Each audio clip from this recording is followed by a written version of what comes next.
ভালোবাসা মানে হচ্ছে আস্থা, বিশ্বাস, সম্মান। আমরা যারা যেই সেক্টরে কাজ করি আমাদেরকে প্রত্যেককে অনুপ্রেরণার জায়গায় এবং আমাদেরকে আরো ভালো কাজ কিছু আপনাদের সামনে নিয়ে আসবার জন্য এবং এভাবে দাঁড়িয়ে কথা বলবার মতো সুযোগ তৈরি করে দেওয়ার জন্য মনে হয় এই ধরনের সম্মাননা খুব বেশি দরকার। এবং আমরা আসলে প্রত্যেকে প্রচণ্ড পরিশ্রম করি, যারা যেই সেক্টরে আছে প্রত্যেকে যে যার জায়গাতে, এবং আমাদের চেষ্টা থাকে আসলে যাতে করে আমাদের যে কাজটি দর্শকদের পর্যন্ত আসছে সেখানে যেন আমরা খুব সৎভাবে কাজটা করি। হয়তো কখনো সেটা খুব হয়তো যেভাবে করে চেষ্টা করি সেভাবে ঘটে না, আবার কখনো কখনো ঘটে যায়। তো যেই কাজটির জন্য পেয়েছি সেটা হচ্ছে রুমি, একটা ওয়েব সিরিজ। এবং সেখানে ভীষণ রকমের খাটনির একটা কাজ ছিল, ভিকি জাহেদের ডিরেকশন।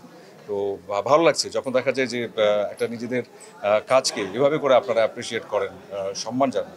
সেটা আমার কাছে ব্যক্তিগতভাবে ভীষণ সম্মানের, ভীষণ আনন্দের এবং এটা দায়িত্বের।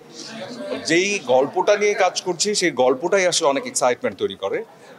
আসলে এখন ঠিক মানে কাজ মাত্র শুরু করছি সামনে, তো আগে থেকে অনেক কিছু বলতে চাই না, তবে সবাইকে বলবো প্লিজ জিন 3 টিমের সঙ্গে থাকবেন। এবং আগে আমি বলেছিলাম যে আমার কিছুদিন সময় লাগবে, আমি এরপরে সব কিছু বলবো।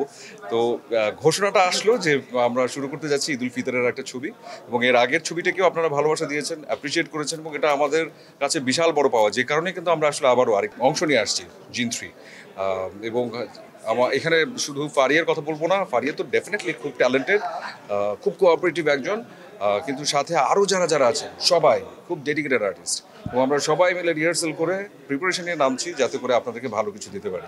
ভালোবাসা মানে হচ্ছে আস্থা, বিশ্বাস, সম্মান। আমার কাছে বরাবরই একটা জিনিস মনে হয় যে প্রত্যেকটা মানুষের ব্যক্তিগত জীবনটা কিংবা অনেক যেমন বাবা মা সবাই মিলে তো আসলে পারিবারিক একটা জীবন, কিন্তু কর্মক্ষেত্রগুলো আলাদা। আর যে মানুষগুলো আসলে আমাদের নিজেদের সঙ্গে জড়িত তারা আসলে খুবই সাধারণ, তো তাদের জীবনটা সাধারণ থাকুক, সেটা আমার পছন্দ।